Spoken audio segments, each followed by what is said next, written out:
প্রধানমন্ত্রী তারেক রহমান নিজের জীবনী নিয়ে কিছু কথা বলতেছে, আমরা এটা মন দিয়া শুনি। কি বলে শুনি।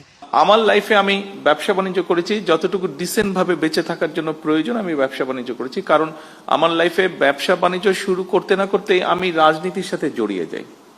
দুটো জিনিস একসাথে চলে না, কিন্তু বেঁচে থাকতে হবে, সেই জন্য যতটুকু ব্যবসা বাণিজ্য করা প্রয়োজন ডিসেন্ট লাইফের জন্য আমি ততটুকু করেছি।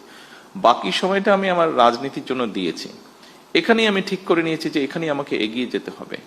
কিন্তু এই এগিয়ে যেতে গিয়ে একটা মানুষকে অনেক কিছুর ভিতর দিয়ে যেতে হয়। আমি গিয়েছি মানসিক নির্যাতন, আমি গিয়েছি শারীরিক নির্যাতন, বিভিন্ন রকম হিউমিলেশন, বিভিন্ন রকম ফিজিক্যাল টর্চার, বিভিন্ন রকম যন্ত্রণার মধ্যে দিয়ে আমি গিয়েছি।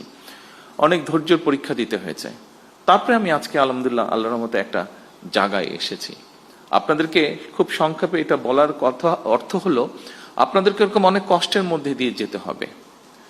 তবে আপনাদেরকে এতটুকু বলতে পারি, এই মুহূর্তে আমার সরকারের অবস্থান থেকে আমি বলতে পারি আমরা আছি আপনাদের সাথে, আপনাদেরকে হেল্প করার জন্য, আপনাদেরকে পথ দেখানোর জন্য, আপনাদের পাশে দাঁড়ানোর জন্য আমরা আছি।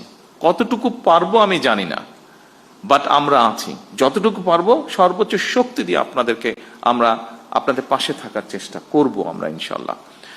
এই জন্য আমি এই কথাটা বলছি, কারণ আপনাদেরকে এগিয়ে আসতে হবে। আপনারা আজকে যারা এন্টারপ্রেনার হবেন, যারা হতে চাইছেন, যারা হয়ে গিয়েছেন, কাজ শুরু করেছেন, এখানে অনেক কয়েকজনকে আমরা বেশ কয়েকজনকে আমরা দেখেছি যারা বেশ কিছু দূর এগিয়ে গিয়েছেন, এবং এগিয়ে গিয়ে যারা মানুষ, সমাজ, সামগ্রিকভাবে দেশের উপকার করছেন। আপনাদেরকে প্রয়োজন, আপনার জন্য আপনার প্রয়োজন না, আপনাকে প্রয়োজন লক্ষ কোটি মানুষের জন্য প্রয়োজন, আপনাকে প্রয়োজন এই দেশের জন্য প্রয়োজন। কারণ আমি একটি কথা বলেছি, ওই দিন আমি গিয়েছিলাম চিনমৈত্রীতে, একটি অনুষ্ঠান হচ্ছিল, সেটি ছিল ইনোভেশন ইভেন্ট। আমরা ছোটবেলায় সায়েন্স ফেয়ার বলতে যা বুঝেছি অনেকটা ওরকম, বিভিন্ন বাচ্চারা, স্কুলের বাচ্চারা বিভিন্ন সারা দেশ থেকে এসছে, তারা ওখানে বিভিন্ন রকম তাদের প্রজেক্ট তারা নিয়ে এসেছে। কিছুদিন আগে আরেকটা অনুষ্ঠানে গিয়েছিলাম, সেখানে প্রায় সারা বাংলাদেশের প্রাইমারি স্কুলের 22 লক্ষ বাচ্চা পার্টিসিপেট করেছিল। প্রাইমারি স্কুলের বাচ্চা ক্লাস 2, 3 থেকে 5 পর্যন্ত বিভিন্ন স্পোর্টসে, ওদের ফুটবল ম্যাচটা আমি দেখতে গিয়েছিলাম। এই দুটো ইভেন্ট, বিশেষ করে এই দুটো ইভেন্ট দেখার পরে আমি অ্যাকচুয়ালি, যেহেতু আমি রাজনীতি করি, মাঝে মাঝে হয়তো হতাশ হয়ে যেতাম, বা মাঝে মাঝে এখনো মাঝে মাঝে কিছুটা অনেক ক্ষেত্রে বেশি হতাশ লাগে। কিন্তু এই বাচ্চাগুলোকে দেখার পরে নিজেকে খুব কনফিডেন্ট মনে হয়েছে। এই জন্য কনফিডেন্ট মনে হয়েছে।